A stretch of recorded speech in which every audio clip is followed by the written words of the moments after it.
mean? As soon as I know you're eating, I'm just gonna start asking you question after question. You should. You should. Fork in mouth. You like hear I like mute for a second and then you just like, so Tony, what are your thoughts Instantly? on yeah. Okay, this should be going to the right place. They Should made be another anyways. hypa? They collaborated with a few like people to make like different versions of it, yeah. Oh. The one with Sasha, if you see that one, is pretty good. I see that one. Yeah, that's a good one. The other one was with like a German Testing.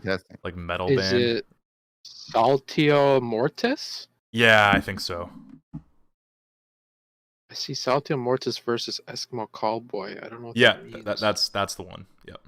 Okay. We are streaming to the right place, by the way. Hey, beauty. Took a while to actually get started there, but it worked anyways, so that's good.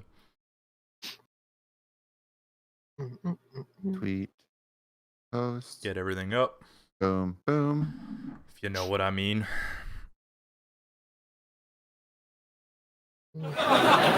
There we go.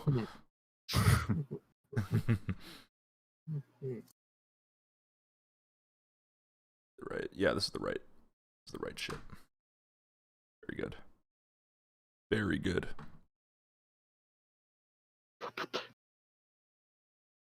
All right, boys. All right, audience. Welcome to episode 25 of Follow My Tracers. Oh, that cut out. Whatever sound that was, Jim, that cut out. Oh, damn it. Hang on. Oh, is nothing gonna play now? No, you're good. You're good. Oh, wait. No. It stopped. It's if I talk, I think the sound will keep playing. So Okay, so then just keep you can talking. hear it. Oh, yeah, we're back. Oh. Welcome to episode 25. That's a quarter century, boys. Quarter way to 100. Yay. I like how you have to like make sound for it to go through. We did it. Yay. That's stupid. Yay. That's interesting. Yeah. I'm one of your hosts, Figure09, Tony. Today I'm joined by Power Grudge, as always. How you doing, man?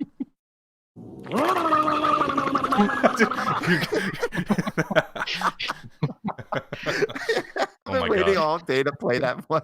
That's the best. Oh my god. Oh, I'm doing very good though. Thank you for asking. Good. Harley, Despite work being crazy. welcome back, my friend. How are you? Yeah. It's okay. It's Or okay. wait, hold on. Harley, welcome back. Yeah, we're back. Woo, yay, we're back, yay. Ooh, yeah, ooh. We are filming from a live studio audience today. Yeah, we have a live audience. Do you know what I'm saying? Yeah, it's funny. Yeah, laugh. Yeah. Okay. Hold for applause sign. Oh my god. Oh.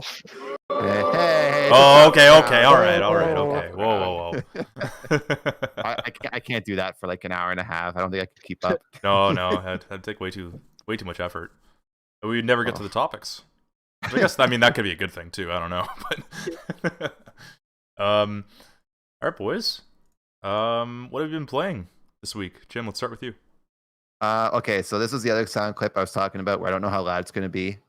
There's only one thing I've played in the past week, and it is Resident Evil. This is the only thing I've played this week is Resident Evil 7 in preparation and excitement for Resident Evil 8 Village.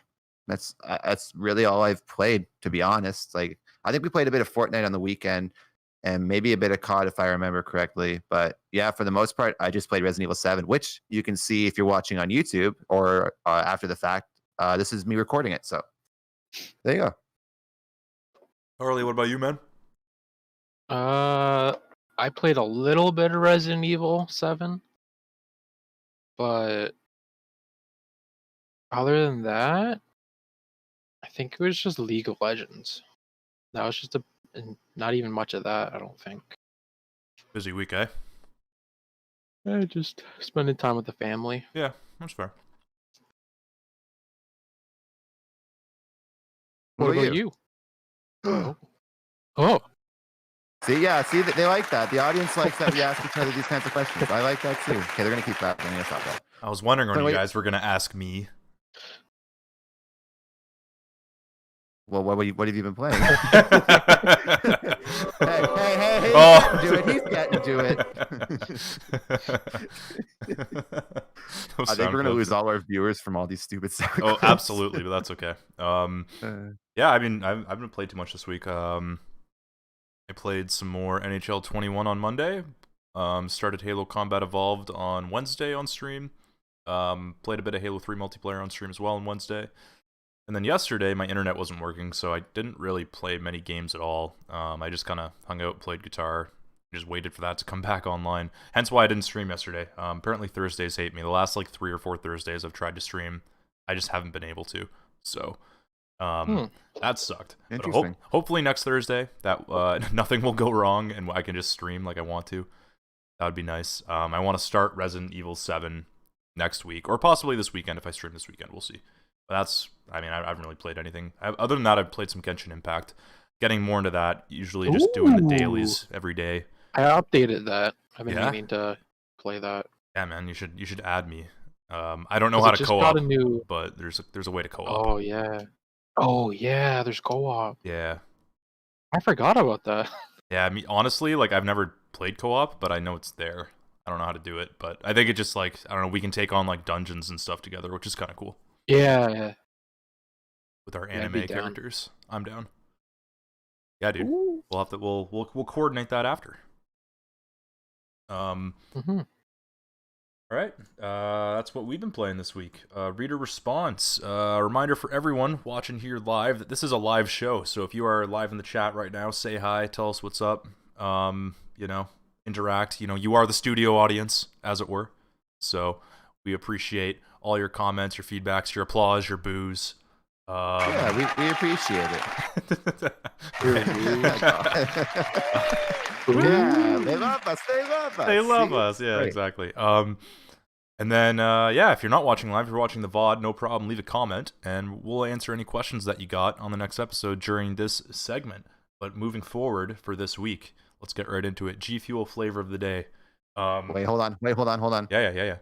This was the new thing I was talking Mhm. about. I hope this doesn't. I hope I don't have to talk during this, but here we go. Yeah. It keeps cutting out. But yeah, that's the sound clip I got.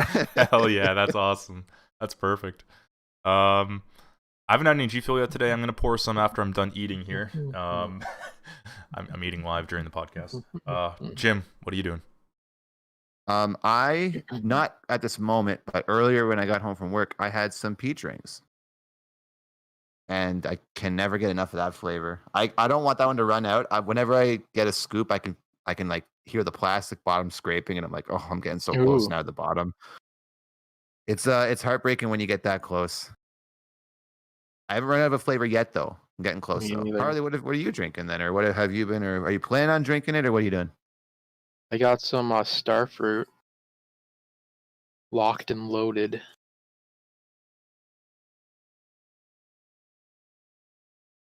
What does starfruit taste like again?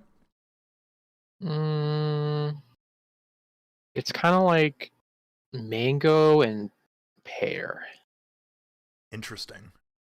or Oh, okay. mango and like what I hear people compare it to is like mango and golden apple or golden pear I mean, that does sound good. Huh. is good. Fox in chat, are you eating chicken and rice? I'm eating chicken fingers and vegetables. So close. Very close. Yeah, I'm probably going to pour myself some... I don't know what I'm feeling tonight. We'll have to see what I'm feeling after I'm done eating chicken. I don't know what goes with chicken. Was there a chicken-flavored G Fuel? I don't know. Barbecue chicken G Fuel. Ooh, you know, if they can make rib chips taste good, they can make anything taste good. It has added protein. Ooh, It's the protein formula. the protein formula. I mean, I'd take that. Fuck. Yeah, why not? There you go. All right. Well, I'm gonna switch things up this week, and mainly because I want to finish eating before we get really into the talk heavy segments here. So Jim, how do you feel about doing Cyberwatch to start? How do I feel? Well, it's funny you ask. Wake up, samurai. It's time for this week's Cyberwatch. So, admittedly, I thought I was going to have nothing for Cyberwatch because there wasn't anything on the major sites that I saw about this, but I'm lucky I did find it because this is pretty big news when it comes to Project Red in general. So Conrad, I'm going to actually try this week. Conrad Tomazuic, Conrad, who was head of production on Cyberpunk 2077 and the director of Witcher 3, has left CD Projekt Red following allegations of workplace bullying.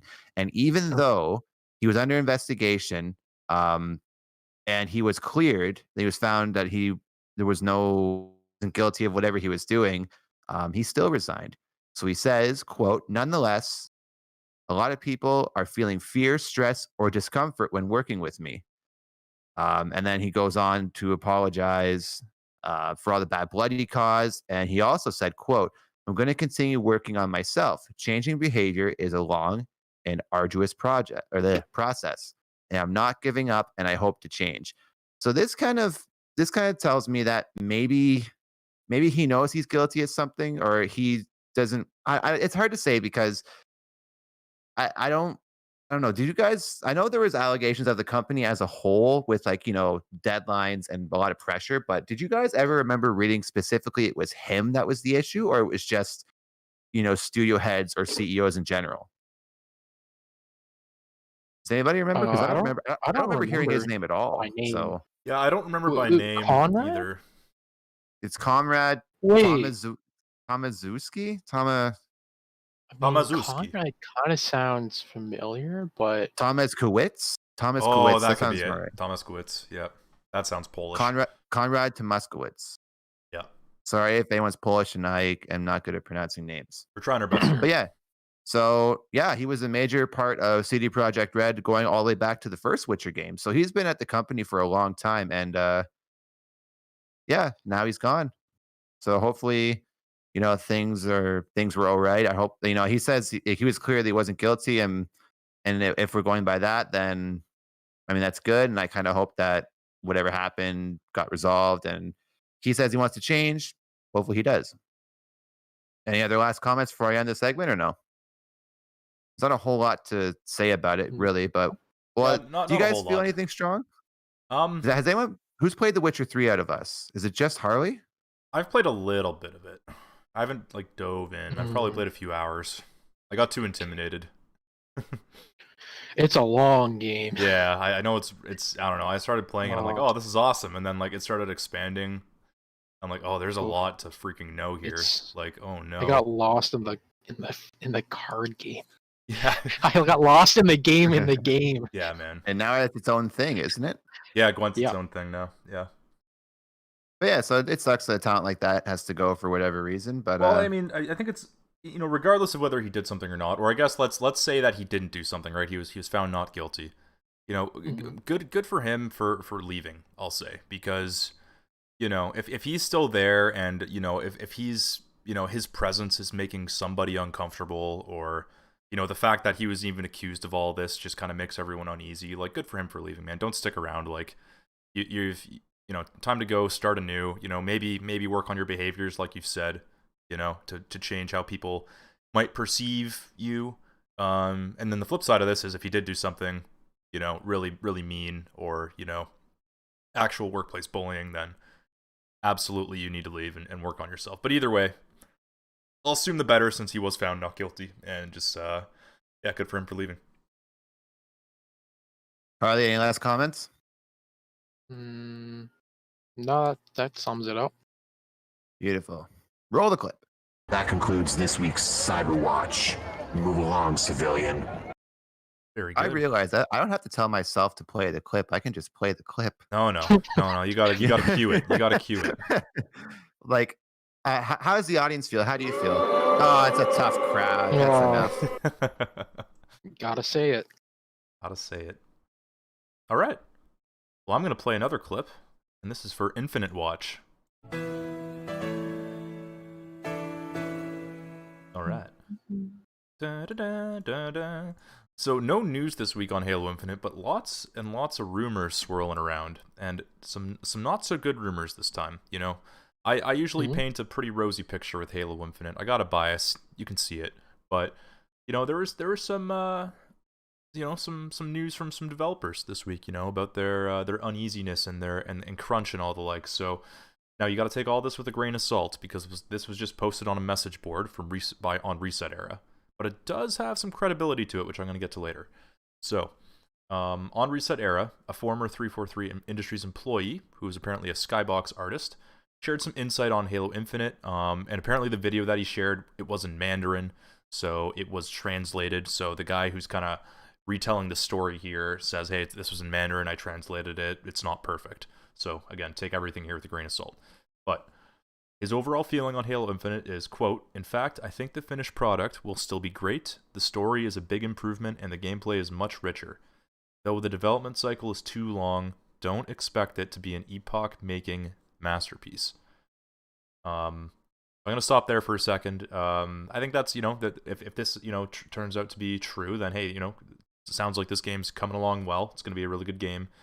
But again, like I think there's a good point here that the development cycle's been so long on this game at this point that how's it ever gonna live up to the hype? And it's kind of the same thing with Cyberpunk, right? Like how was that ever gonna live up to the hype? It was just almost ungodly. And even with Halo Infinite nowadays, like if you go online and you talk about Halo Infinite, pretty much everyone's saying like, oh, Halo Infinite needs to be a 10 out of 10 or the franchise is dead, and like, oh, Halo Infinite needs to set the world on fire. It's like, well, okay, I think we're being a little unfair here. Halo Infinite just needs to be fun, right? It just needs to be a fun game that people want to play. It doesn't need to be a masterpiece, a genre-defying, oh my god, this flipped the industry on its head kind of game, right? It just needs to be good. It just needs to be good and fun and a game that people want to play, which Halo 5 was in some regards and was not in other regards, right? So I think the developer here is making a lot of sense. He goes on to say that the company executives were overly ambitious. They wanted to make Halo Infinite a semi-open world game, so the engine needed to be changed significantly. They had to make the game and develop the engine at the same time. Due to engine defects, many workflows were not ideal, though they are now much more improved than before. So it sounds like they went through a lot of development pain in those early years as they were kind of building the plane as the plane was coming off the runway. If you've ever heard that before, they were kind of just like, they were making it as they were kind of making the engine for the planes, so kind of crazy.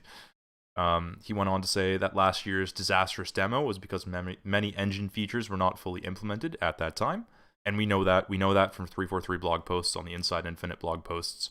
They've said it multiple times. Lots of features were just not, they weren't in that demo because it was an early demo, and this developer's backing that up too. Goes on to say for a variety of reasons, the game content compared to the original idea has been cut. Same for multiplayer. This has led to some things I've made over the year that no one will probably ever see. So I mean, I think this might be a bit of an overblown statement. I think there's a lot of things in games that always get cut. I think that's just a part of game development. Oh, big time. There's a million ideas on the whiteboard, right, Harley? It's in the PowerPoint, right, Harley? You throw it on the PowerPoint. Mm-hmm. Or you throw it on the whiteboard, but maybe it doesn't make it to the PowerPoint, Yeah. That's what I was going for. So yeah, that's I don't think that's crazy. I think things get cut, but again, we'll have to see to what degree. Goes on to say the team at 343, especially the low-level employees, works very hard, and many of them have experienced working overtime until the early hours of the morning in the past few years. Crunch confirmed. So again, that sucks to hear that people are working this hard on the game and they're crunching that hard. If this is true. We do know that for, part of the reason for the delay last year, and they mentioned this specifically in the message, was that they wanted to avoid crunch. So, maybe this guy, and he says something later on. Actually, he said something in the next statement that kind of might change how we interpret that. So I'll say this part. Now he works at Certain Affinity, which is still doing some Halo Infinite outsourcing work, and he feels good to be out of 343's baggage. So if you think about that, maybe he was part of the team during a particularly challenging time and crunch was involved. But, that's not to say that every single developer working on the game has been in crunch since they started making the game. I doubt that's the case. I hope that's not the case. So that's everything from the post there. And the reason why this has a little bit of credibility to it, in my opinion, it's not just some shithead posting on the internet, is that this was quoted by Bloomberg's Jason Schreier. And if you guys remember him, he's done a lot of stories about, crunch on video games. He kind of broke the Days Gone news that we talked about a few weeks ago with all that. Like, his specialty is kind of doing the inside stories at game development studios. So the fact that he kind of put this forward makes me think, okay, so maybe there's a bit of credibility to it.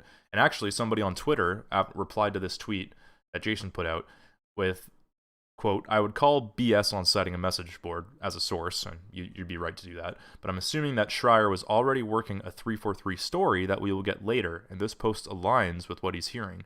That being said, I can't see Microsoft letting Halo Infinite fail." And Jason Schreier replied to that with, "You assume correctly."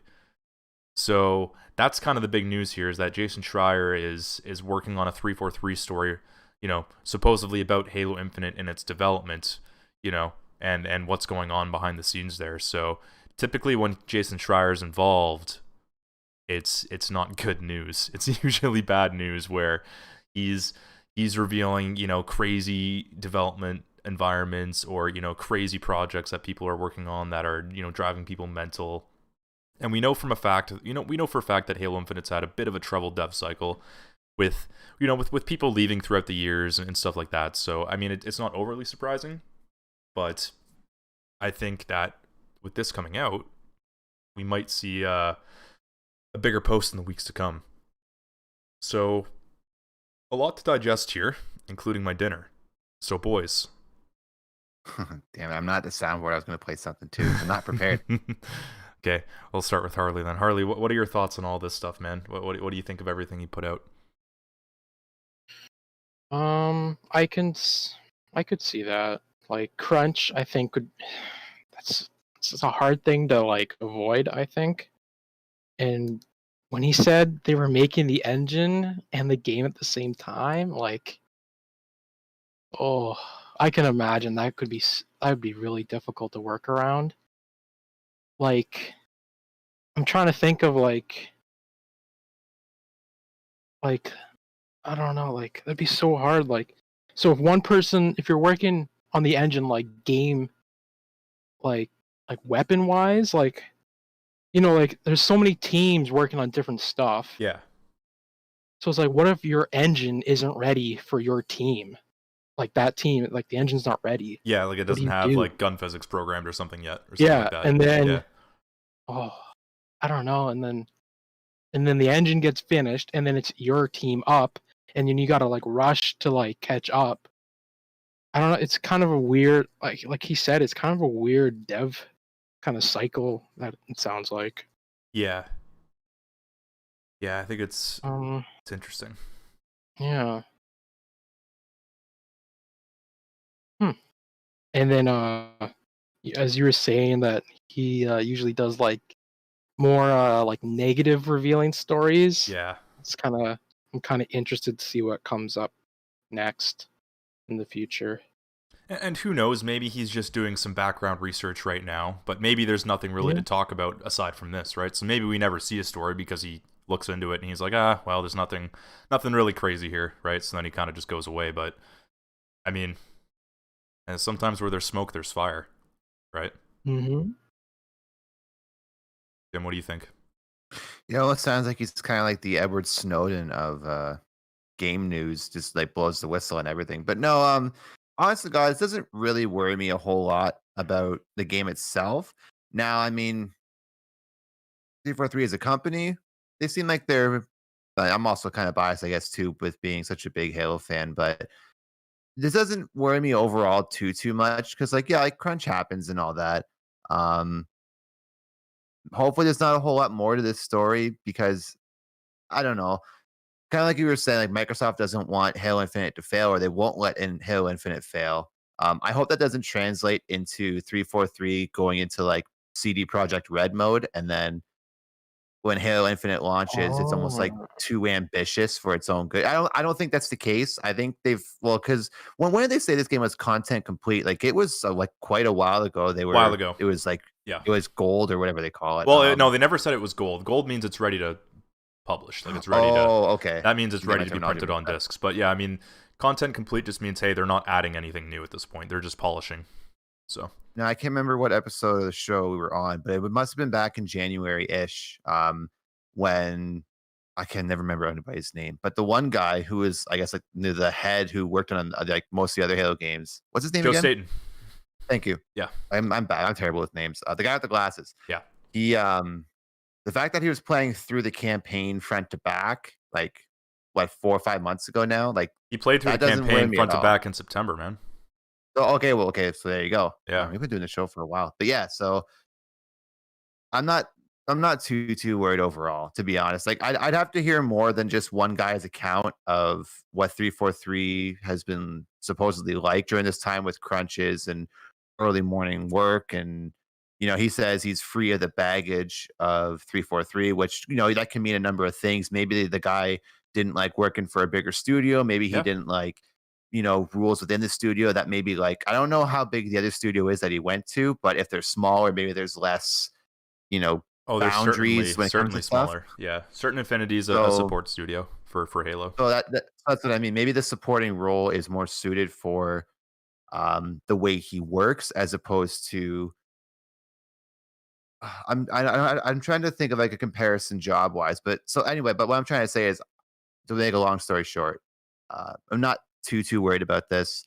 It would be interesting to hear maybe not now, because the game's going into a mode of they're promoting it and they're talking positive about it, but it'd be interesting to see other people's accounts of how 343 is, just based on this guy's, because as soon as one person says something, maybe someone else will feel brave enough to jump in. And then it's like when someone accuses somebody of something, there's always somebody else that might go, oh yeah, now I can speak up because of this. So yeah. I don't know. We'll see what happens. But like I said, I'm not too worried. Yeah, I'm not worried about the game itself. I think the game itself is, I mean, they delayed it. They delayed it a whole year. And I don't know. I think, Halo Infinite is not to the scale of Cyberpunk.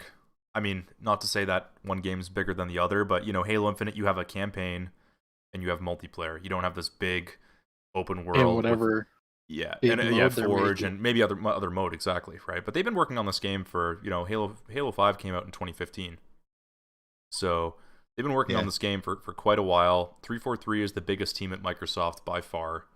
And apparently, the Coalition, I read, Jeff Grubb said this earlier this week, the Coalition, developers of Gears of War, they've been working with 343 on finishing the game as well. So they've as extra manpower, basically, to get it across the finish line. So how we were talking before about how EA was pretty much moving all of its studios to finish Battlefield? Well, I think Xbox might be doing a little bit of that with Halo. They just want to get it across the finish line, and they don't want to delay it again. I think that's where they're at. But again, I don't think I'm worried about the game as well. I think it's going to be fine. I think it'll be good. I think it's good. Yeah, I think it's going to be more than fine. Exactly. I think it's going to be good. Everything I've seen, even that gameplay demo, visuals aside, looked great.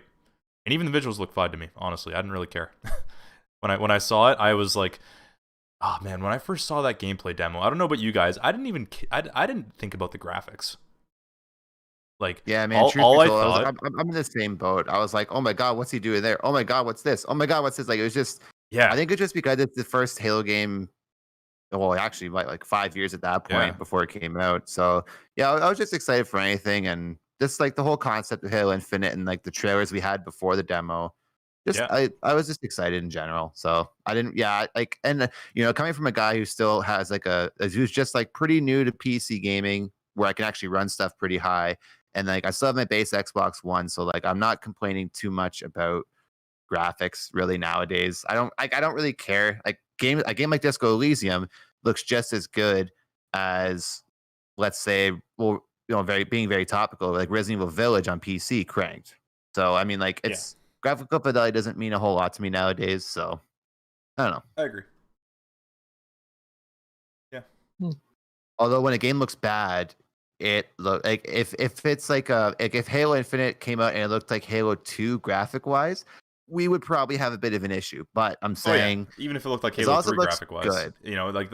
Everything can be dated, but it looked, obviously it had some lighting issues and stuff like that weren't fully done. But the art style and everything looked great to me. The gameplay looked awesome. The ring looked really cool. The Banished looked awesome. Like, I don't know. Like, it looked good to me. So certain things can be timeless if you do it right. yeah, Like Borderlands. totally. Borderlands is kind of like a timeless art style. Like cell shaded, cell shaded makes everything look pretty good if you ask me. But anyway, regardless. But regardless, that concludes our Infinite Watch. I'm gonna roll the clip. Cortana.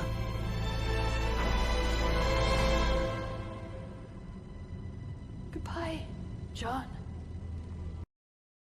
All right, boys, and let's get into the news for the week. And we got a lot of news. At least I got a lot of news. But I gotta finish eating my vegetables here. So Even I grabbed more news than I said I was going to today. yeah, I grabbed a lot. I'm gonna blow through a lot of mine though. I'm saving. Same. Yeah, we're All of mine are pretty think quick mine are- stories too, which is good. Yeah. good. All right. Well, Jim, let's start off with you, man. Let's roll through a couple of your stories. So let's start with the Division getting a new free-to-play game. So we've all played the Division, the three of us. We know the kind of game it is, how it plays. So Ubisoft announced. Do you remember? Yes. Okay. I Yeah. played it once awake and once very sleepy. So I remember the time when I was awake, when I paid $80 for it. Anyway, Ubisoft announced on May 6th that the Division is getting a standalone game that's free to play. It's going to offer an all new perspective on the Division series, and it takes place in a new setting. People think it's Washington D.C. because Heartland. I'm not American, but from what I understand, Heartland, it's capital of the states. Washington is kind of like the heart. I don't know. I'm not very smart in this department, No, but anyway, it wouldn't be Washington. people seem to think it's Washington D.C. So I don't know. That was literally Division 2. Okay, well there you go. Those people are okay. wrong. I'm so stupid. Okay, so I read the article totally wrong. So it says the original Division was set in New York, with the sequel moving to Washington D.C. So I read that totally wrong. So with Heartland of America is like Maine. Americans in Maine? chat, tell us what the Heartland Is any of means. the- Is are there that any like Americans is that that like listen to Central us? America? Is that like not Central America? But you know what I mean? Like, is that like what am I trying to think of? Like Kansas or like stuff like that, Ooh. What or like is the Pennsylvania. Though I mean Pennsylvania isn't Heartland? Heartland, but I don't know. Hold on. What is the Heartland of America? Let's do a quick Google search. It is the Central Land area of the U.S., the Midwestern United States. Midwest. So, okay, there you go. So the Heartland. Yeah. So what states are those? Oh, there's a lot of them. Let me go on Wikipedia. So the U.S. Census Bureau defines the Midwest as consisting of 12 states: Illinois, Indiana, Iowa, Kansas, Michigan, Minnesota, Missouri, Nebraska, North Dakota, Ohio. So like the South, kind of like prairie, farmy type of lands. Yeah, okay. So yeah, I think that might be interesting. I mean, since it's free to play, like I'll for sure give it a try. Something tells me it's going to be like a top-down perspective though, because we had or it's first person. So we had the third person over the shoulder kind of view. So I'm wondering what this will mean with a new perspective. I think it's like a new camera probably, but yeah, that's it. Or it'll be like an RTS or something. I don't know. But that is not till it has to be late this year or 2022.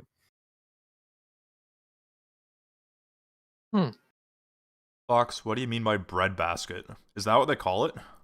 Is that like bread butts? Oh, yeah. Harley, you know about the breadbasket? I've heard that term before, yes. Okay. Oh wait. Also, I want to Ohio. acknowledge Yeah. what you said earlier in the chat, Fox. You still need to finish the DLC for Witcher 3. To quickly say this, Oh, I'm the kind of guy, if I'm going to play The Witcher 3, I'm going to have to play 1 and 2. I know they're all, in a way, kind of standalone games, but I kind of want to experience all 3 as a series as opposed to jumping in. It's like watching Return of the Jedi without watching the original Star Wars or Empire Strikes Back. And for me, I know for a lot of other people, it's probably on its own. It's a fine game, and you're not going to get too lost in the story, but a game like games like Mass Effect, when they were introduced on PlayStation, you had to specifically Mass Effect 2, you kind of on a menu from what I remember, you made choices of what would have happened in the first game to you. So if you didn't own, it eventually came out on the PlayStation after, but if you just bought Mass Effect 2 on PlayStation, you kind of made your path for the first game without playing the first game. So I feel like I'd have to play all 3, even though they're kind of all standalone-ish in their own right. And I guess I own all 3. You poor soul. What do you mean? It's gonna be they're all great games, but that's a lot of that's a lot. They're all long games, man. It's gonna be some time. Let's quick check. Maybe next year I'll get to it. Maybe next year. Yeah. I got so much stuff I got to get to first before I get to that. Oh. But I do want to get to it at some point. States that do the most farming are the breadbasket states. Okay, that makes sense. Right. Okay. Are we all here? I'm here. Okay, good. I'm like, is the audio screwing up? Please tell me. And yes, Renee says we got to read the Witcher books too. Yes, I do own all 5 plus like a prequel book. So yeah, and they're not very long too. The print's pretty big on them. Like they're like 300 something pages, but with the print, they're probably more like 220, 230, which I can blow through no problem. No problem. But yeah, very good. Very good. Very good. All right.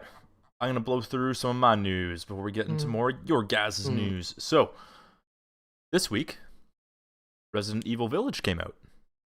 Yes, it did. Yes, it did. Now, on the screen is Resident Evil 7 Biohazard, not Village. 100 hours before you get to Witcher 3. Oof. What's that, Harley? What? What were you saying? I don't know. I was saying something a minute ago. Oh. Okay. Did it just go through? It just came through now. Yeah. Oh. Oh no. Yeah, I think we're good. I was saying. Are you winning, son? I think I was saying it'll be like 100 hours if you're gonna do like DLCs and extras and stuff. It'll be like 100 hours. Oh, and then you'll get to okay. Witcher 3. I own like the Game of the Year editions and like enhanced editions of all of them too. Yeah. Because that's the only ones you can really buy on GOG right now. So yeah. Ooh. But regardless, Resident Evil Village came out. Beautiful. I bought it. You bastard. It's sitting at a Metacritic of 84, which is very, very good. Very good. Now, Harley, quickly, what's the Metacritic of Resident Evil 7? I think they're about the same. I think they're about the same close. too. Resident Evil 7? Might be 82. Metacritic is 86. 86? So, yeah. Oh, a little higher. There you go. Interesting. Now, okay. Like I said, no spoilers, but from what I understand, Resident Evil Village is a little more action-oriented than 7 is. Interesting. A little bit more. Well, we got some good reviews coming out for it either way, and that is that Game Informer, 93, Easy Allies, 90, GameSpot, 90, Destructoid, 90, IGN, 8, and a lot of other reviews in that 8 to 9 range, hence the 84 on Metacritic. So not too many reviews below an 80. Most of them are much higher than that, or 8 or above, so that's good. And the series is actually setting records on Steam right now. There was over 100,000 concurrent players today, which is well above what Resident Evil 2 and both of the remakes recently did. Resident Evil 3 remake, rather. I like the remake. That's awesome. That's what they should have called it. Got to 60,000. So this got over 100,000. And Biohazard only got to like 20,000. But you got to remember that Biohazard 7, that is, was coming off of Resident Evil 6, which was kind of a low point for the franchise. So really it was kind of like even though it was called Resident Evil 7 Biohazard, like really it was a reboot, like a soft reboot in all sense. So the franchise has definitely picked up Steam, and Steam is picking up Steam.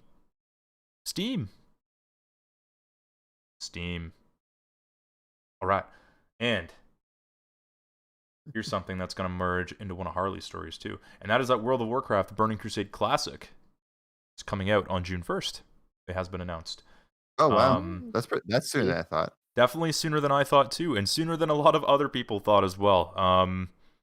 I saw Asmongold on stream, absolutely raging about this. He said that they're sabotaging Classic, like they don't want it to succeed, and he gave a bunch of reasons why. But we'll get more into that. But Harley, that bleeds well into one of your stories here that you were going to talk about with WoW. Oh, is that the cloning fee? Yeah. So, do you know how they're doing the Burning Crusade? Like how they're like server wise? Yeah, I'm familiar with it, but we should Okay, explain it for so everybody else. yeah, so there'll be two different like servers. There'll be WoW Classic for those who want just classic WoW with no expansions, and then there's going to be Burning Crusade Classic. And from what I understand is you can't just like have a character, well, unless you pay, you can't have a character in both server types.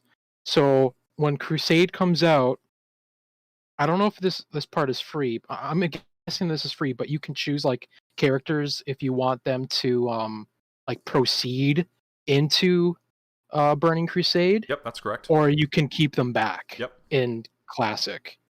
But in order to have both, you have to pay $35 per character, Yeah. which is like Wow. it's insane. Like Holy $35 to just like so you can play both both. So it's so oof. dumb. So yeah, there's like concern that people are obviously a lot of people probably won't do that. And so when people move over to Burning Crusade to, play all the new features and like the 2 new races and stuff, Classic is just going to be left behind by those who either didn't want to go forward or do have the money and want to spend it. But like I'm sure like that population is gonna dip. Big time. And there was there was some other I don't know, gossip about how the deluxe edition is $70. Yeah. I'm guessing that's American. Yeah. Because that'd probably be like 80 or 90 in Canadian. Yeah. And so it only includes some cosmetics, a character level boost, and 1 month of game time. But it's more of the cost of the special edition of the current Shadowlands expansion. Yeah. Which is said valued to be at $40.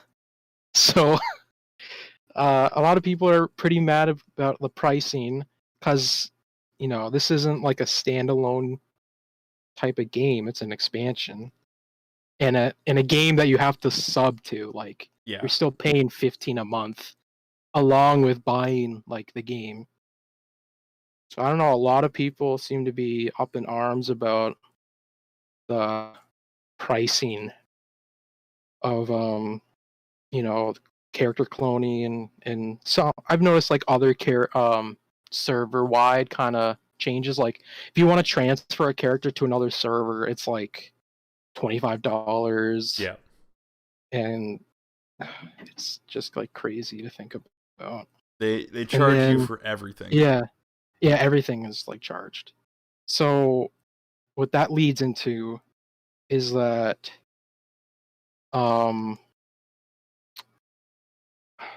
within like the past 3 months, I think.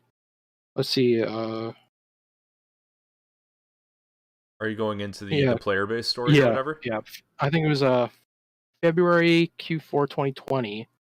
They had lost about 2 million players, like Blizzard wide, not just WoW. Oh my god, dude. But Blizzard Games wide, they lost 2 million, and maybe it's due to the pricing, but I don't know if you have this in your story, but about the revenue. Yeah. So I'll let you go to it then. Yeah. So to kind of expand on that a little bit, so Blizzard's they've lost almost 29% of its monthly active user base over the last 3 years. So in Q1 2018, they had 38 million people monthly active, compared to Q1 2021. They have 27 million, so it's dropped considerably. And that's during a time where, in a pandemic year in 2020, pretty much everyone's player bases went up because people are at home playing video games. Yeah. Blizzard went down.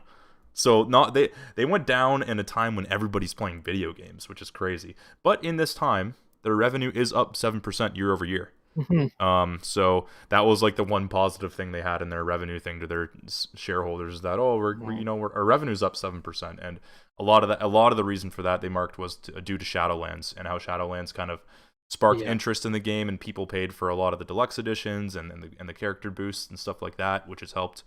But overall, Blizzard has lost a lot of players over the last few years, and again, that's not just WoW. That's Overwatch, that's StarCraft, Diablo, that's everything. Yeah, Hearthstone. Hearthstone, exactly. So Blizzard's hurting right now for sure. They are making bad decisions, which obviously can be seen in World of Warcraft, but they're making bad decisions kind of across the board right now.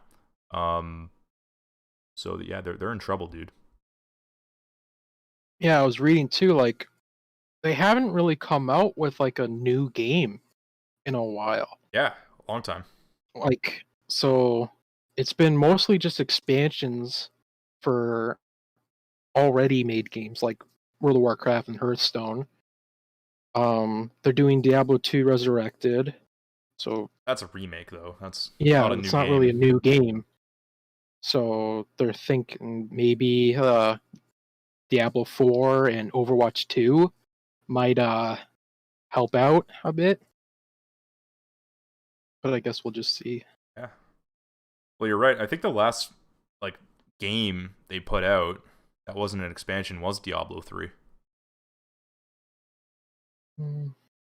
Right? When didn't Overwatch come out after? Oh, Overwatch. Yeah, you're right. Yeah, Overwatch. Yeah, Overwatch was their last game. Yeah, absolutely. And then maybe Hearthstone after that, but I mean Was Hearthstone before or after Overwatch? Around the same time, at least. Okay. Couldn't have been too far. 2013, I think. I think Hearthstone was 2012, 2013, something like that. Okay, so then Overwatch was even later than that. Diablo 3 was 2011. Yeah. 2010 or 2011, one of the two. Yeah, I mean, Overwatch they've just been... was 2016. Yeah, that's their newest game. So, I mean, Blizzard's they're a big company, and I know it's Activision Blizzard, of course, but they've just been making expansions and milking their current games, and I think you can kind of see that in that. Yeah. I mean, yeah, sure, revenue's up, but people are just tired of their shit, right? They're like, ugh. It's so many like fees and stuff. Yeah, man. Just like money. Aggressive. Overwatch is one of the few games that are left that actually have true loot boxes left in them. Oh yeah. Because Overwatch, you pay for the loot box and you don't know what you're gonna get. Yeah. Whereas like a game like Call of Duty or Fortnite, you pay for a pack of something and you know exactly what you're getting. Mm-hmm. So I wonder if that'll change in Overwatch 2. Oh yeah. If they'll kind of adjust their business model. That's actually kind of interesting. Yeah. If they're smart, they would. Well, yeah, I mean they really should. It is literally a loot box, and that's considered gambling in a lot of European countries at this point. So I doubt that they could get away with putting out a new game like that at this point. But again, I guess the FIFA games do it, and they sell like hotcakes over there. So I don't know. It's a hot topic. Yeah, very true. Speaking of bad Blizzard decisions, now that we're talking about Blizzard, I might as well roll into mine. Yeah. Diablo Immortal is confirmed for a 2021 global release. So for those who don't know, Diablo Immortal is the free-to-play mobile Diablo game that when it was announced in 2018, somebody actually went up to the mic to ask a question, and they asked if it was an out-of-season April Fool's joke, because at that point, Diablo 4 wasn't really announced yet. It was just kind of rumored it was being worked on. But it was in an alpha or a beta phase, whatever you want to call it. The technical alpha took place in December, but it was only in 2020. In Australia, forgive me. So that's going to come out this year. I don't know. It says it's part of the strategy on Activision Blizzard's have to push mobile experiences, which I think is, I don't know. There's a right and a wrong way to do it. I look at a game like Mario Kart on the phone. I don't know what it's called, Mario Kart, whatever. But Mario Kart on mobile devices, I don't think it's very good. Personally, I think it's kind of stupid. But I think that Activision should put Blizzard, I should say too, should put all their efforts into Diablo 4 instead of trying to make this mobile experience. Now, don't get me wrong, I'm probably still going to play it. I'm curious enough to try it, but I don't think it's the right move. Interesting. So there you go. Does it say like how it's gonna play or anything like that, or is it just announcing it? It's gonna there's some gameplay videos and all that, and they've shown off some of the Okay. classes. Like it's gonna play like a Diablo game just on your phone. Yeah, I was thinking that would be actually kind of simpler to do than something like Overwatch or anything like that. Yeah, Diablo Yeah. makes sense on the phone, actually, to be Yeah. honest. The issue with them announcing Immortal is that they didn't have 4 alongside it. Hmm. Yeah, You they should have can't- announced 4 first, and then Yeah, they maybe should have talk said, about here's Immortal. Diablo 4 coming soon, all that, and like really hype the fans up, and then go, okay, and we have this thing coming too. And then people would they would Yeah. just go, oh, okay, cool. They wouldn't be go like like, a- they wouldn't go, little wait, filler. this is it? Where's 4? I guess to like Happens. put a positive spin on this, the last Diablo game came out probably I'm saying like a decade ago or 9 years ago, whatever it was, 2011, 2012, 2010. And the fact that we're getting 2 Diablo games in 1 year, because Diablo Resurrected is coming out this year. There's no release date for it, but it is set to release this year. I mean, cool. Like Yeah. I said, I'm a big fan of the games, so I'm it's- open to playing whatever. Yeah, if it's free, does it say if it's free? Yeah, it's free to play. Yeah, I'll give it a try. Sounds Yeah, cool. why not? Benefit there you go. of free to play. The benefit of free to play. Hmm. Catching up on chat here real quick, Renee says that Persona 5 took her 120 hours to finish the main game. Oh, My god. I really Yeah. want to play Persona, though. I saw if Persona 4 was on sale on Steam, actually. I might look into that. But those are my kind of games, man. they look cool. Yeah. They look really cool. They're, they're kind of right up my alley. They're anime, but a video game. So, man. And Fox says they're going to pummel the game to death with all those payments, probably in regards to World of Warcraft. Oh. Yeah, Yes, it was. yeah, absolutely. They gotta figure that out for sure. Moving on to some other news. I got some quick ones here, boys. The Switch sales are near 85 million at this point, and the operating profit of Wow. Nintendo is up 81% year over year. At this rate, I mean, they sold almost 30 million Switches last year. At this rate, it might outsell the Wii, which is crazy to think. Nice. It's not Crazy. far behind. It's not far behind at this point. The Wii got over 100 million. I forgot exactly where it landed, but the Switch might end up being... 101.63 mil. Yeah, there you go. So, I mean, there you go. It could end up outselling the Wii by this time next year. It's Which- close to outselling the PlayStation 3 by a couple million. Yeah, and I mean, at that point, it's close to the Xbox 360 as well. It was right in that range. So, yeah, the Switch continues to sell like hotcakes, and I think the inevitable Switch Pro that got leaked a while ago at this point, when that comes out, that's just going to infuse the popularity of the game. And we got some more Nintendo news to talk about, but later when we get to the lawsuit, because yeah, there is some Nintendo news in that Epic versus Apple lawsuit that we're going to get to. But before we get to that, I wanted to talk about the Mass Effect Legendary Edition. Performance has been revealed on all consoles. So bear with me, a lot of lingo here. PlayStation 5 up to 60 frames per second at 4K in favor quality mode, and up to 60 frames per second at 1440p in favor framerate mode, which doesn't make any sense because I guess they're both 60 frames, but whatever. Xbox Series X up to 60 frames per second at 4K in favor quality mode, and up to 120 frames per second at 1440p in favor framerate mode. PS4 Pro up to 30 frames at 4K in favor quality, and up to 60 frames at 1440p in favor framerate. Xbox Series X / Xbox One S are the same, up to 30 frames at 4K in favor quality, and up to 60 frames at 1440p in favor frame rate. PlayStation 4 up to 30 frames in 1080p at favor quality, and up to 60 frames at 1080p in favor frame rate. And the Xbox One is the same as the PS4, so up to 30 frames at 1080p in favor quality, and up to 60 frames in 1080p on favor frame rate. So I imagine that when it's the same like those last two, you just lose some detail going from 30 to 60. But nice to know that there is a 60 frames mode on the last gen at PS4 and Xbox One. But interestingly enough, the Series X is the only console capable of getting up to 120 frames. So we're starting to see some early performance bonuses for some of these third-party games now that the Series X has been out in the wild and the developers are getting used to this new toolkit that they made for it. And they're unlocking some of the power, and we can see that here. It's PS5 can't get to 120 frames. Now, I don't think for a game like Mass Effect you need 120 frames per second. I think it's completely overkill. 60 is perfectly fine. Honestly, 30 is probably fine for Mass Effect. Yeah. But nice that people have that option. If I were going to get this game, which I might eventually, we'll see. I would play it in the favorite quality mode at 60 frames at 4K. That sounds perfect to me. As well, talking about frames and technology and shit. What a transition. The new Fable game that was revealed last summer, that's being developed by Playground Games, is being made using the Forza Motorsport engine, according to a job listing on Microsoft's website.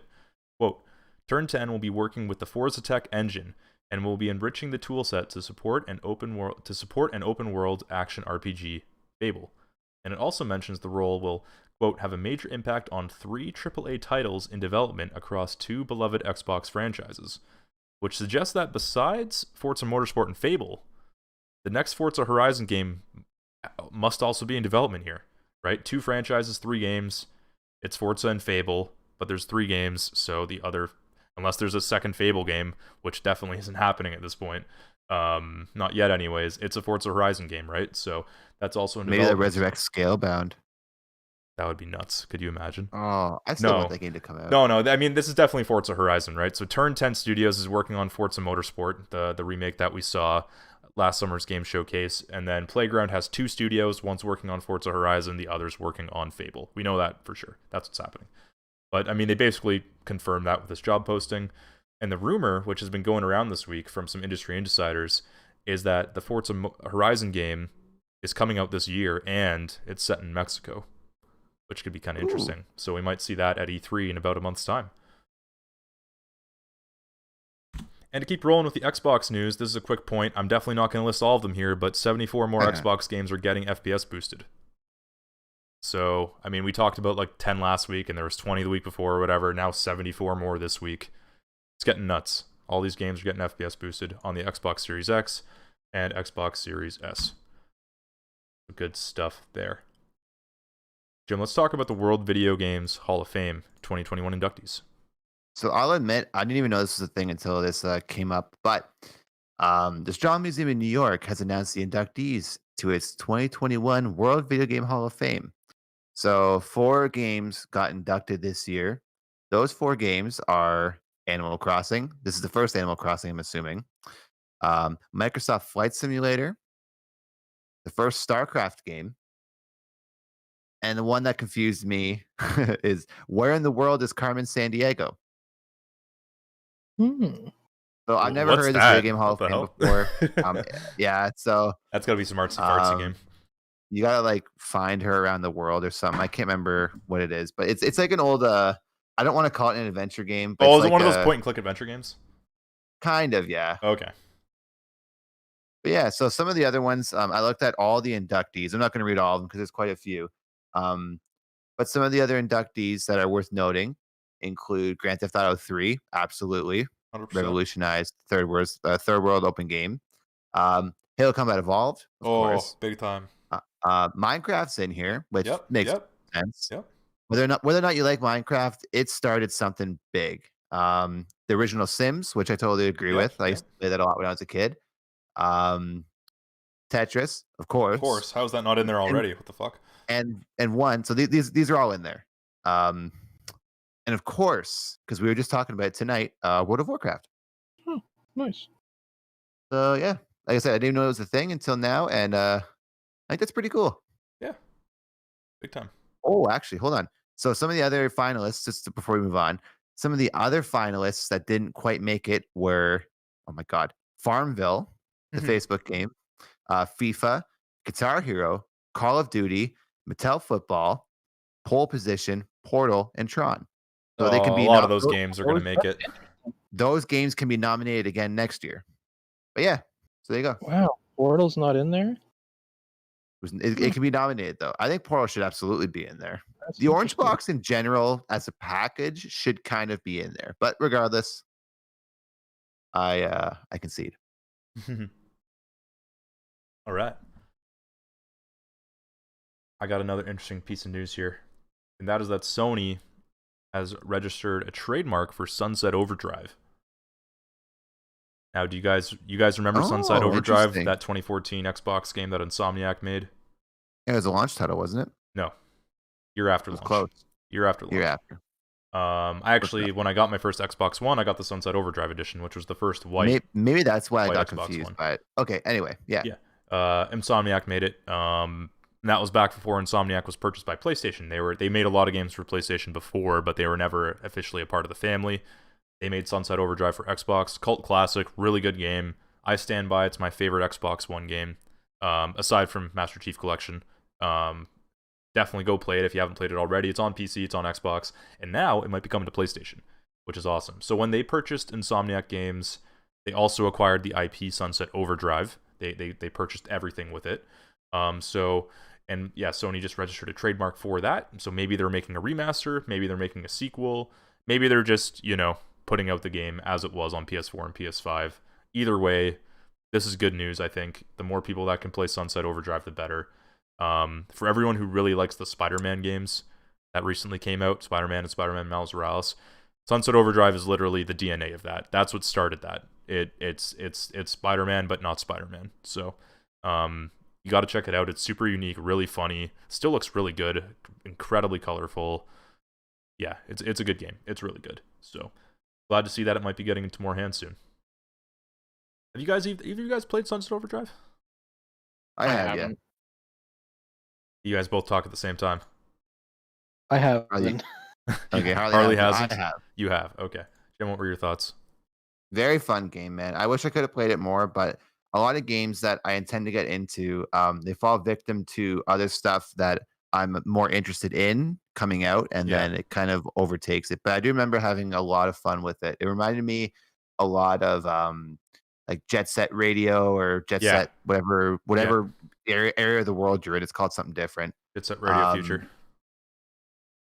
Yeah, it reminded me kind of that vibe wise, and I got a bit of a Crackdown vibe from like the movement and stuff. But no, I absolutely see the Spider-Man DNA in there, and or the DNA of Spider-Man, whatever from that game. But it'd be nice to go back to it. But again, other stuff takes priority right now. I think it might be on Game Pass. It might be. It is, yeah. Yeah, so I mean, if you have Game Pass, try it out. It's not a super long game. It's unfortunately it falls victim to itself in a little bit. In the first few hours, you don't have full mobility. You unlock your mobility a little bit as you progress through the story. It doesn't take long, but you do need to get to a point. And once you get to a point, then you're just fucking zooming all over the place, and it's great. But you need to get a few hours in before you get full mobility. And more PlayStation news. This is kind of crazy. I thought that the Discord talks were over, but they're not. And that is that PlayStation has acquired a minority stake in Discord. They announced this week. So this was part of their Series H funding, and this comes off on the backs of the talks of them being just bought outright by Microsoft. PlayStation and Discord ecosystems. We don't really know how they're going to work together yet, but in the PlayStation blog posts, Jim Ryan said that look forward to these, coming together next year. So this could be as simple as, hey, you can see what games your friends are playing on Discord if you're playing on PlayStation at the very, very base level. Or hopefully what ends up happening here is that PlayStation actually just integrates their party chat with Discord. That would be pretty crazy. And what could be even crazier, guys, because Discord's still independent, is what if Xbox also acquires a minority stake in Discord and does the same thing? And then we can do party chat with Discord and PlayStation all in one spot. Imagine that. How is that? PC, Xbox, and PlayStation players could all talk to each other at the same time. Yeah. Whoa. I mean, this could help with the console war stuff, because you guys remember when this had to be a year or two ago when they were talking about crossplay and how Xbox and PlayStation want to work together and this and that. And most free to play games are crossplay now, but yeah, this could be a big game changer now if that happens. If they're doing crossplay, I mean, hell, why not cross-talk? That's the next step, right? Hell yeah. Like, why can't I play with my friends on a game, but we can't be in the same party? We have to go, into the game chat kind of thing, It's kind of like a weird barrier, so maybe Discord's the happy medium here, and they just marry everything together, That'd be pretty crazy. Wishful thinking, but maybe that'll happen in the future. We'll see. That'd be cool. It would be cool. But either way, it could be really good news, because, I prefer Discord to Xbox Live Party Chat any day. Not that Xbox Live Party Chat's bad, but it's definitely not as good as Discord. So Discord is the gold standard. It is. It really is. All the time. Which, Discord isn't perfect, but it's so much better. So. Yeah. So yeah, crazy news about that. Maybe some more Discord stuff will happen soon. Alright, I see you guys each have one piece of news left, so I'm going to blow through the rest of mine. We'll get through yours, then we'll get to the lawsuit stuff, and then we'll stop it here. So, this is fresh. This is hot off the press, and this is fresh. Okay, Battlefield 6 images have allegedly leaked. And this, when you guys look at the images, it shows like a modern-looking HUD. The screenshot looks like it's at like a rocket ship launch site kind of thing. So you see like a rocket in the background. They also show a second screenshot with like beaches and skyscrapers, and there's a plane over there and there's a boat over there kind of thing. And the craziest thing that happened, and this just happened right before the podcast when I was making dinner, I was on Twitter, is that the audio has leaked for the trailer. Not the video, Ooh. the audio. So you can listen to it. Nobody talks during it. It's just a bunch of gun sounds and shit. But it sounds really high quality. It definitely sounds like it's from a trailer. And I think it's legit. So, I mean, we've seen screenshots leak. We've seen pretty much everything else about this game leak at this point. We gotta be so close to a video. Right? I hope so. I've seen the screenshots. They look pretty nice. Yeah, looks good. Ooh. I Battlefield haven't. 6 is I have interesting, to man. check it out. Yeah, look it up, man. Look it up. They look Battlefield's nice. such a fun game. It's different than it's just, I don't know, it's something different. Yeah. Something different from a battle royale. Well, maybe Which they we have their seem own to battle really come royale back again. to. As long as it's not Oh, Firestorm. yeah. Well, as long as they make it better. Yeah. Yeah. As long as it's not Firestorm. But I think what Yeah, Battlefield be excels fair. at is the big team versus team combat, Yeah, right? That's what it's good at. No other game does it as good as that. That's what I want. Battlefield, I always stand by this when it comes to multiplayer shooters. If you want to play something quick, play COD. But if you want to play something that has a lot of love put into big scale stuff, if that's your thing, don't go anywhere else with Battlefield. COD might have its ground war mode in Modern Warfare, but it doesn't have shit on, I guess, Conquest or whatever you want to call the Battlefield mode. But Battlefield's the king of that stuff. Big time. I always stand by it. Speaking of Call of Duty, Activision put out a statement earlier this week, confirming that Sledgehammer Games is going to be making this year's Call of Duty release, this premium Call of Duty release they called it, which basically just means it's a full price Call of Duty game. And as expected, it will integrate with Warzone as well. They look forward to sharing more in the future, but they didn't really say anything else other than that. So we have that news confirmed now at this point. I mean, we're probably going to get some Call of Duty news soon on a new game. Sledgehammer's had. Sure, go ahead. Probably some like around Battlefield, because those two usually kind of, I don't know, butt heads. Oh yeah, they butt heads for sure, man. And they're competing for the same headspace. Yeah, they're competition. So yeah, when one goes, the other one will probably follow pretty quickly after. So yeah, we'll probably get some news on Call of Duty soon. And interestingly enough, again, Sledgehammer Games, their game was supposed to come out last year, but then it didn't, right? So then Treyarch made Cold War with Raven and all their other Call of Duty studios. So Sledgehammer Games has actually had a longer than usual development cycle for this Call of Duty game. So it'll be interesting to see if that translates into, you know, a longer campaign, maybe way more multiplayer maps. Maybe they actually make a brand new Warzone map, right? Instead of just like slightly changing it, they'll just make a new map. We'll see. That'd be nice. But they've had more time, so I mean, hopefully that translates to a better game. Returnal, which is the PlayStation exclusive that came out last week, to a ton of praise. That was the Hades roguelike game where, you know, you go through runs and you die every time, and you don't die every time, but when you die, you reset and you kind of start again kind of thing, and each run's different. It has a ton of crashes and bug issues right now, which is obviously a problem because every time you crash and you die, your game resets. So that's the design of the game, right? So they put out a patch this past week trying to fix that, but this made it even worse because it caused players' save files to be even further corrupted and unplayable. Oh no! So then on Twitter they were like, "Don't download the patch," which is crazy. So you never want to see that. Yeah, like their patch made it worse so bad that they said don't download it, right? So. And people who have downloaded that patch and got impacted by that, they have lost their progress entirely, which really sucks. Thankfully, a fix is coming tomorrow, May 8th. So, quick fix for that, but so you hate to see it. I mean, that just sucks. Imagine, you know, you're really deep into a run and your game crashes, or you're really deep into a run, you save, you close, and then you download the update, and then your save is corrupted. I'd be so mad, man. I would just not want to play it again. You know, and I feel like a lot of other people would be feeling the same thing. Like, it sucks when like you don't save in like an RPG or something for a while, and then you die, and then you go back to your last save point, and it's like 3 hours ago, and you're like, ugh, okay, I'm just not gonna play. You don't want to play through it all again. Yeah, so you're just like, I'm just gonna put this down for like a week. I've done many games for good doing that. Yeah, Cyberpunk. Exactly, Cyberpunk, exactly, man. For me, that happened. Yeah. There you go. So I mean, yeah, that sucks. But good thing there's a patch coming out next week for that. That's good. And last for my news, before we get to the lawsuit stuff, and then you guys each have one thing as well, and that is that Final Fantasy VII Remake Intergrade, the crazy stupid Kingdom Hearts title name. But it does have an exclusivity window of at least 6 months.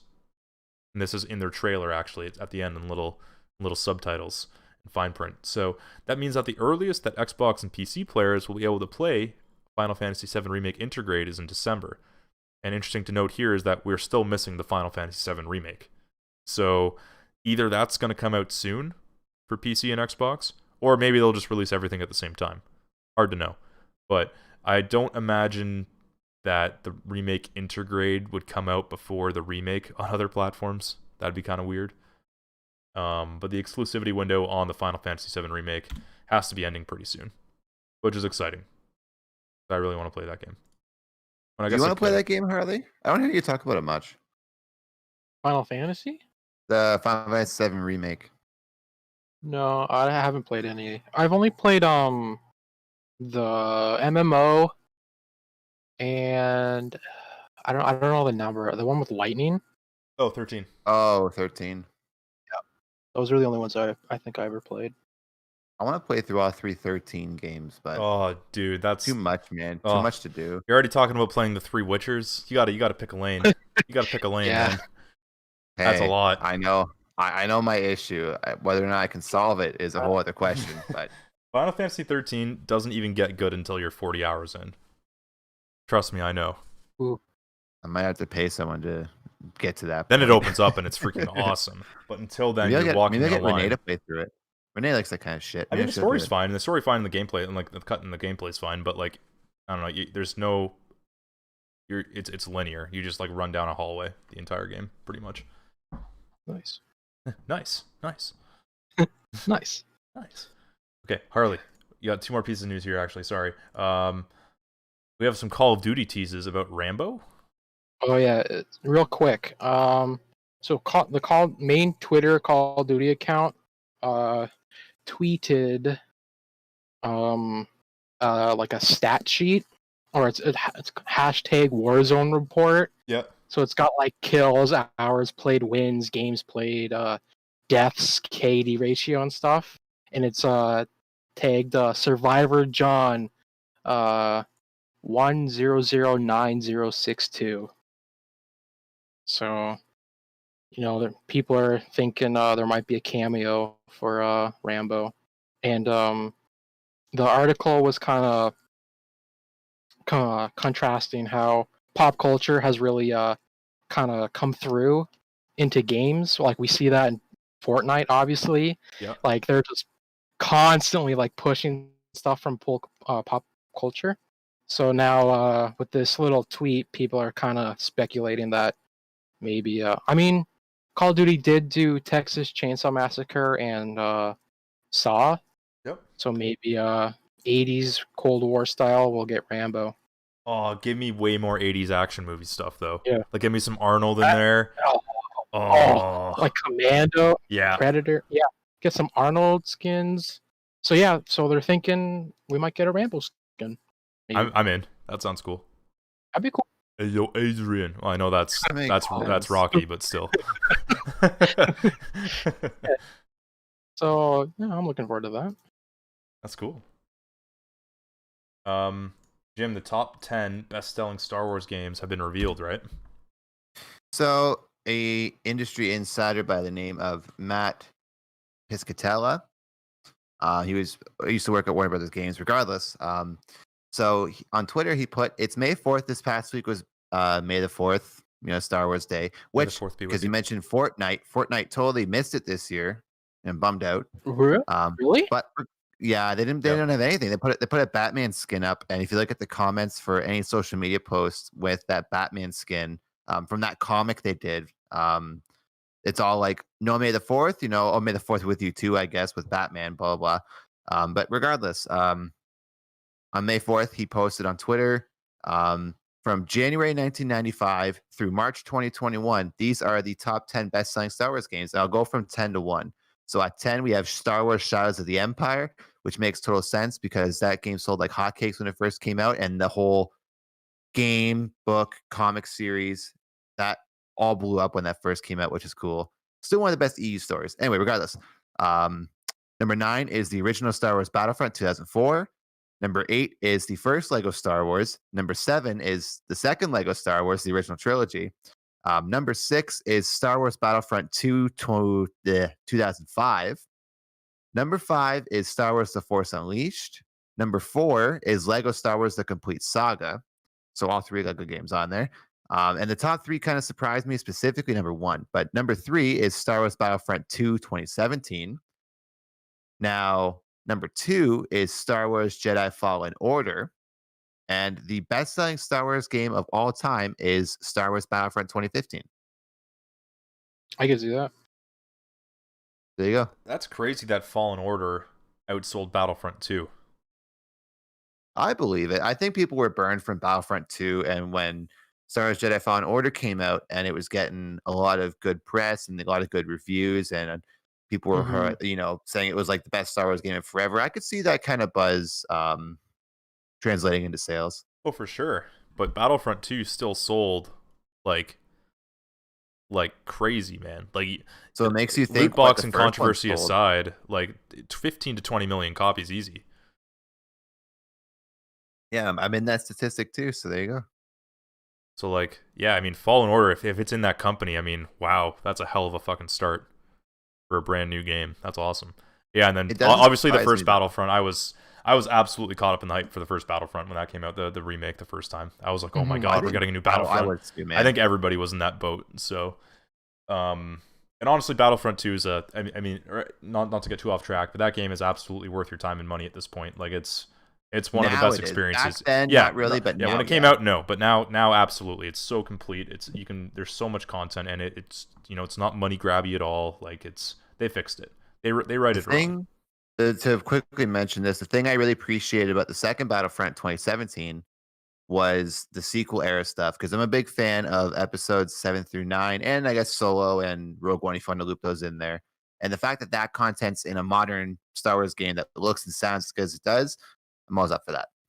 Yeah, I mean, that game still looks and sounds amazing. It's awesome. Hell yeah. Roger. Last piece of news before we get into the lawsuit. Harley, Humble Bundle, they have apologized and returned their sliders back to normal. Yeah. So previously, we talked about how Humble Bundle was really charity-driven. Consumers had the choice to give, 100% of their purchases to charity. That was outdated. It was like 10 years before they started to change it. They started changing it. Mm-hmm. People are upset, and now they are apologizing for. So what they did is they had like a test, but they didn't tell anyone. So just like randomly, like I think I don't remember if I mentioned it, but they had like a small like consumer test where some people, they changed it to the toggles from the sliders without telling anyone, I guess, to see the reception. Right. And well, now they know how, like, it was a strong negative reaction to that. So they are confirming that they're returning the sliders. They're apologizing for not disclosing that information prior. They're trying to be more transparent about what they're going to do in the future, because they mentioned they still want to change some things, but I guess the sliders are here to stay, which is nice. So that's good. You can buy a Humble Bundle and give it all to charity if you want. Nice. And that's the way it should always be, in my opinion.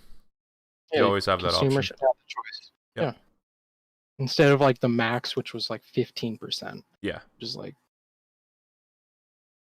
yeah. So just a little update. The saga with that continues. Mm-hmm. Speaking of sagas, let's get into this Epic versus Apple lawsuit stuff. This kind of started all this week. They finally got in court after the big lawsuit kind of was smacked on them back in August. And for some background story, basically what happened is that Epic started charging for V-Bucks inside of their game on Apple rather than through the App Store, and made them cheaper to do so if you did that. And then Apple got really mad, took their game off the store, and then Epic basically sued Apple for having an unfair, like a non-competitive environment that's unfair to everybody on the platform. And it's a big thing right now. It's going on. The lawsuit kind of just started in court, and each side has like 46 hours to argue their case, which is nuts. So this is taking place over multiple days, as you can imagine. And right now, there's been a lot of random other stuff. There's no verdict right now, so I'm not just going to talk about, which side do I think is winning, because I don't really care at this point. I don't understand that stuff that well. I know a little bit, but not too much, just from school. But in documents revealed at the court hearing, again, this is all ancillary information that was just kind of in documents when they were presenting their whatever case. There was a lot of Xbox documents, and a lot of other documents too. So one of them was that Xbox expected Breath of the Wild 2, Bayonetta 3, Metroid Prime 4, and Shin Megami Tensei 5 to all come out last year between October and December. Xbox was expecting those 4 big games. I mean, the 3, of course, I mentioned before, Breath of the Wild 2, Bayonetta 3, Metroid Prime 4, to come out for the Switch last year. They were expecting it, and none of those games came out, which just goes to show, obviously Xbox, they don't, I'm sure that they don't have 100% accurate information, but being in the place that they are in the industry, I'm sure they have better ideas of when things are coming than we do, right? They got to know what their competition's up to, so they were expecting all those games to come out, and none of them came out, which just goes to show how much COVID has impacted stuff. And also, interestingly enough, there was a big redacted bar under the launch titles expected for the PS5 in that Xbox document. So that means that Xbox possibly knows about a big PlayStation game, a big exclusive that was supposed to come out alongside the console, and it never did. So that's interesting. So I wonder if we'll see that this year. And mind you, that big redacted title, it wasn't God of War and it wasn't Horizon Forbidden West, which we already know about. So this means it's another big PlayStation game that was supposed to launch alongside the console that never did. Ooh. So that's kind of interesting. It's like, I wonder what that is. Because that's got to be coming out soon-ish then, if they expected it to come out now. Or a couple months ago, that is. And Xbox specifically, they had a total of 3 games redacted from its documents last year. 1 was in the third quarter, and 2 were in the first quarter last year. So there were 3 games expected to come out last year for Xbox that are redacted, that we don't know about. Could be, and it's again, that's spicy stuff, man. And it's not stuff. It's not stuff that's announced. It's redacted. So that's spicy. And even further onto that, there were big redacted blocks everywhere on this year's documents. Only for the first 6 months, there was a bunch of redacted blocks. I didn't count them. There was more than 3. So nice. Well, not nice, but nice. I mean, clearly, you look at all this stuff, right? All these games and all these redacted blocks. Xbox knew about a bunch of games that were coming out from its competition, and knew about a bunch of games from its own internal studios that were supposed to come out. And clearly, COVID just completely screwed up everybody's plans from all this, right? COVID just delayed everything. But it's exciting because, like, all these big games that we just mentioned, even from just Nintendo, Breath of the Wild 2, Bayonetta 3, Metroid Prime 4, like, give me those as soon as you can, Nintendo. Part of the reason I bought a Switch was for some of those games. So, specifically Metroid Prime 4, and then also Breath of the Wild 2. When that got announced, I was very happy. But yeah, big PlayStation game coming out that we don't know about. Xbox had 3 from last year and a bunch from this year coming out that we don't know about. So this could lead to a pretty big E3. If there was a bunch of games that were unannounced in these documents that were supposed to come out last year and early this year. So that makes me pretty excited. I don't know about that. Kind of crazy. Also, randomly, Xbox had a report on The Last of Us 2 in the files. So apparently they review the competition's games, which I guess makes sense, right? They want to know what kind of games the competition's putting out, and they have their own internal review studio that does that, review team rather. And they really, really liked it. They cited that it moves forward the art of narrative storytelling in a video game as a medium, and that ultimately outweighs whether or not everyone liked it or not, or even had fun playing it, which kind of brings us back to that discussion we had a while ago. And even when that game came out, there was a lot of people angry when The Last of Us 2 came out based on what happened in that game. But it seems that Xbox and really the industry as a whole, all those Game of the Year awards and everything, I guess this game, having not played it, was just that, impactful and that, crazy in terms of narrative storytelling that it doesn't really matter if you liked it or not, because it was kind of just next level, which is kind of cool. Also, in the report, Xbox dissed Naughty Dog in saying that Naughty Dog still can't, quote, Naughty Dog still can't seem to make decent gun combat in any of their games, and this one is no exception. That's Holy awesome. shit. Put him on blast. Put him on blast. Tell him, Xbox. Fuck yeah. I thought that was funny. I mean, I don't know. I mean, Xbox is kind of the king of shooters, Halo and Gears, compared to what? Nothing. Like Uncharted? I don't even know. Is the gunplay in Uncharted good or no? No. Well, I mean, it's fine. It's like third person action shooting. Killzone? Killzone was a thing, but it was never really. I mean, it's Killzone never compared to Halo, either way. But yeah, I mean, I feel like I'm being biased here, but like PlayStation is more akin to like third person than first person. Oh, big games, time, man, big time. Where I big think time. Xbox kind of strikes a balance in a way. Well, I mean, that's what they've been trying to do, anyways. But yeah, PlayStation's very much the third person action adventure game. Think about all their games: God of War, Horizon, Spider-Man, Last of Us, Uncharted. Like those are all third-person action-adventure games. So that was pretty funny. Also revealed in this is that Epic paid $146 million to secure Borderlands 3 as an Epic Games exclusive on PC for 6 months. So if you guys remember, when Borderlands 3 came out, it was only on the Epic Store on PC for 6 months. It wasn't on Steam. And that's because Epic paid $146 million to secure that. Damn. Which is crazy. I mean, good for them. I hope they made their money back. They did. Yeah, they did. So I don't have the exact figures here, but in the document they showed how many new users they got and how much money those new users spent and all that, and it washed out. Like it was good for them. But I mean, when you talk about exclusives, I mean, like timed exclusives, like $146 million for 6 months. That's crazy when you think about all the other timed exclusive games that are out there. Even just talking about Final Fantasy VII Remake.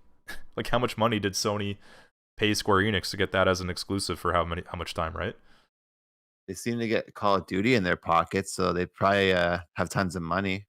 Well, I mean, in terms of like Call of Duty exclusive modes, like that really disappointing Spec Ops Survival, whatever the hell it was called. Yeah, that was trash. And they had the zombie mode too. Oh, that's right. I forgot about that. Right. I'll probably try that too in November, right as I buy when the next COD game comes out. Next COD comes out. Yeah. Oh, that new mode unlocked. All right, sweet. It's so stupid. Also revealed in these documents. Again, there's a lot of random shit that came out of this, and I'm kind of loving it because it's all this random industry secret stuff that I was always curious about, but now we're getting some insider knowledge on it. And that is that Sony made Epic pay them to enable crossplay. They didn't just flip a switch. They were like, no, if you want to do this, you got to pay us. Quote, Sony has a policy that requires that the ratio of payments across platforms for a given PS user gets out of sync with the playtime, then we have to pay them a commission on other platform revenue. So if someone were primarily playing on PlayStation, but paid for V-Bucks, say, on an iPhone, they'd inaudible compensation to Sony. So basically what Sony was saying was like, hey, we'll enable crossplay, Epic, but if our PlayStation people are spending money on microtransactions elsewhere, we want a cut of that. Just dirty. Come on, Sony, you're better than that. Dirty. Well, for all we know, Xbox is doing the same thing, right? I don't know, but come on, Sony, you're better than that. Until Xbox gets revealed as dirty, I'm sticking to my story. Crazy. So I thought that was kind of crazy in that Sony basically made Epic pay for them to enable it. Also crazy is that Xbox has never turned a profit on a console. This surprised me too when I read that. Yeah.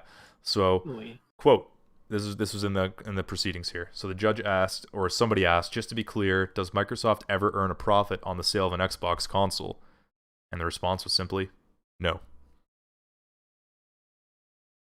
Which is crazy. So, I mean, I think we already kind of knew this a little bit in that when consoles generally come out, they lose money on them because the idea is to grow the install base and get people to buy games, which they make 30% on and all that shit, right? But, yeah, I mean, according to this, Xbox never made a profit on any console ever. They're always selling at a loss, which is nuts. And right now, Sony and Microsoft hardware are both generating a loss. It was unclear if Sony ever sold their console at a profit before, but right now, both the PS5, obviously, and the Series X and S are selling at a loss, but Nintendo is selling their console at a profit, their Switch, which is kind of funny. And, of course, they sold like 30 million last year, so they're fucking rolling in it. So they're making a profit on their console, plus the 30% on the games, plus all of their first-party game sales go to them. It's nuts. Nintendo's raking it in right now, boys. Raking it in. And speaking of money, Epic paid over $11 million off for free games through the Epic Games Store through September 2019, rather. So unfortunately, you can actually look at how much money they paid for each game to get it as free. Unfortunately, this was before Grand Theft Auto 5 was offered free. I wonder how much they paid for that. But yeah, $11 million over a bunch of games, and they actually in the file and the image that you can actually see like, okay, so they paid $2 million for Subnautica. They got this many more users. These users spent X amount of money. The cost per acquisition was this kind of thing. Like, it breaks it all out per each game that they got. It's kind of crazy, like all this information that's coming out.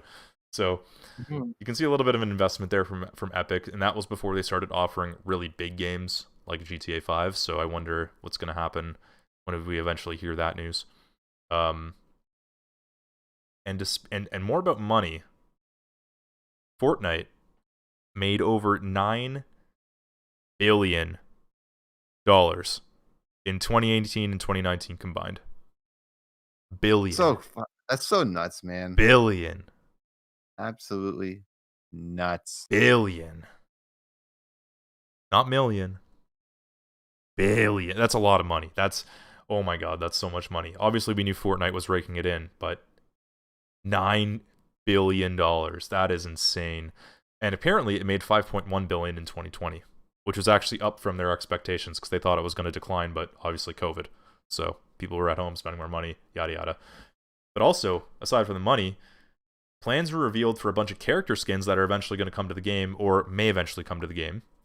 Samus Aran from Metroid Prime, obviously. LeBron James. I imagine that's happening with Space Jam. That's happening with Space Jam. The Rock, Dwayne The Rock Johnson. Apparently Naruto is coming to Fortnite, which is hilarious. Katniss Everdeen from The Hunger Games. The Bride from Kill Bill. These last two characters, I actually don't know who they are.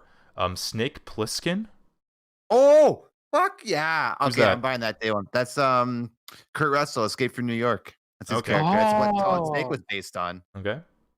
Hell yeah. Okay, I'm buying that already. I'll give him my V-Buck money now. And then John McClane. That's from Die Hard. Yeah, John McClane. Oh, right, yeah, I thought it was McCrane. No, it's McClane. Yeah, Die Hard. So all these skins are, they have plans, they're in the works, and they also showed a couple other ones. They showed Master Chief Kratos, which are obviously already out.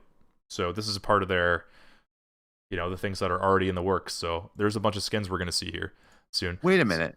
So you have Snake Plissken, John McClane, The Rock, LeBron James. I wonder what their next theme's going to be, because those kind of all, well, not The Rock, but Snake and John McClane all kind of fall in that 80s. I think Escape from New York may have been late 70s, but that kind of action movie hero type of thing. So I'm wondering if the next season might be kind of similar to something like that. Or maybe it's anime themed and it's Naruto. Oh, I hope not. I hope so. But also interesting that Samus is in there, because obviously Metroid Prime 4, right? Maybe that was something they were going to do there. They're going to merge those together. LeBron James with Space Jam. Action. Maybe there's a couple skins in there from Fast and Furious 9. You know, you can get Dominic Toretto. Oh, Or maybe there's like John Cena. John Cena. Now I'm just speculating what it could be. Maybe they'll have like an action movie hero pack or They something. could, yeah. Maybe Snake that'll be the on theme of the next plane. season when June comes out. Because actually, that lines up with Fast and Furious 9. So maybe the next season's all about is that this year? action movies. Yes. So maybe Ugh. maybe it's The Rock in from Fast and Furious 9, and maybe John Cena's in there and Dominic Toretto and stuff. And then you got Snake Plissken and John McClane, and they can go in.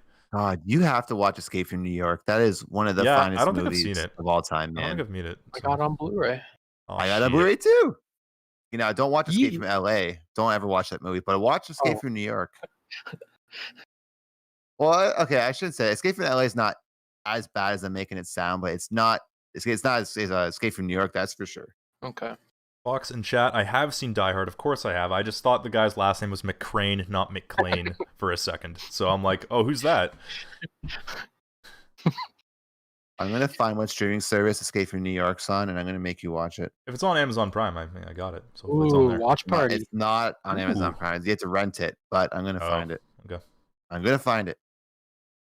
All right, and the last piece of I might news just I have to have let on it this go away. lawsuit is that apparently Xbox is moving, quote, all games will move to 88/12 and CY 2021 for Xbox developers. Which, what that means, guys, and we talked about this last week actually, was that Xbox is shifting its revenue share, and it already did this for PC, in that 88% will go to developers, 12% to Xbox, compared to what it is now, which is a 70-30. Oh. And apparently, this is going to okay. happen on Xbox as well. Just happened for PC. Remains to be seen if it's going to happen on Xbox. Maybe their plans have changed. These are all documents from last year, right? But it happened for PC. Maybe it'll happen for Xbox, but that would be pretty major. That's a lot of extra money for the developers. So, again, lots of random fucking juicy details on this Apple versus Epic lawsuit. I think I'm going to keep this as a bit of a running segment until the lawsuit's over. Did you hear about when they were doing the actual hearing that all kinds of like hundreds of viewers, their mics were unmuted Yeah. and a bunch of random Yeah. people were just speaking like, bring back Fortnite Mobile. Yeah. It was a shit show when it started. Yeah, there was a bunch of random people who And somehow people were playing got like through. Travis Scott music and stuff. Yeah. Oh my god. That's awesome. Someone should have been I playing think- the Just Wiped Out Tomato Town song. Oh, please. All right. We're running Paper long here. Fox. Fuck. Paper Fox in the chat. Escape from New York is good, but Escape from LA doesn't exist. Yeah, I guess you could. Yeah, okay. Yeah, I agree with that. But Tony, to end your segment, I got a new sound clip for you. Yep. Call the judge and get some fudge. Oh, that's perfect. That's actually perfect for it. Call the judge and get some fudge. There Ma'am, go. are you okay? No. I gotta get that one too. The way she says no kills me. All right, boys, what are we looking forward to playing? Jim, start with you. Absolutely, Resident Evil Village. That's like the one game on my mind right now. Perfect. And I'm actually excited to play Warzone tonight because it's been probably like a week since I've played Warzone, so I'm It's been excited a to get back into while. that. So I could hold my head up high. Harley, what about you? I'm just excited to game with the boys. Aw. Oh, you're so sweet. Whatever game it is. Aw. I'm blushing virtually. I'm the same. I'm just excited to game with the boys tonight. Yeah. Yeah. Some more Feels like- zone. feels like it's been a bit. Yeah, it hasn't been a bit since like we've been all been together. Anyways, so Mhm. that'll be nice. It'll be good. Harley, we'll have to hook up on Genshin. Mm-hmm. Is that multiplayer? Like, It I don't is. think I've ever seen gameplay for I'm pretty sure it's a 3-player co-op. Oh, okay. Get Kevin. And it's- I'm good. And it's free. You can get Kevin to play it. I'm good. No, Kevin won't download it because it's Chinese spyware. Well, that's the only reason why you should download it. Exactly. They already know everything about me, man. They can learn everything they want. Shit. I ain't got no secrets. That they know of. Anyways, let's roll the outro. Harley. Hey, look at this. You made it to the end. Good for you. And because you did that, maybe you should hit the subscribe button maybe the like button. Yeah. The show's socials are in the description. Give us a follow. Check us out. We'll post when we're live. Tony, where can the people find you? Find me on Twitch at twitch.tv/figure09 and on Twitter at figure09tv. And Jim, where can they find you? If you go on Xbox, I'm Power Grudge on Xbox, as you can see on screen. On Discord, I'm Power Grudge, as you can also see. If you just search Power Grudge, I'm on GOG, Steam, Epic Games Launcher. I'm everywhere, man. Yeah. All right. That's it? That's it. Very good. Very good. Thank you everyone for being here. Appreciate it. There was no audio issues this time. See, I'm telling you, it's Harley. Harley is the glue. He holds this show together. It's true. Harley's the glue. Paper mache. No, it's good. We love you. You know what, Harley? Even the crowd loves you. We're really glad. Live audience. A live audience. Live audience. I have to keep talking though, or it'll stop. Yay. I'm just picturing that like Drake meme where he's clapping at the basketball game, then he stands up and starts clapping harder. That's a good one. My favorite. Anyways, thanks everyone for being here. See you guys next week on Friday. Have a good weekend. Goodbye. Bye.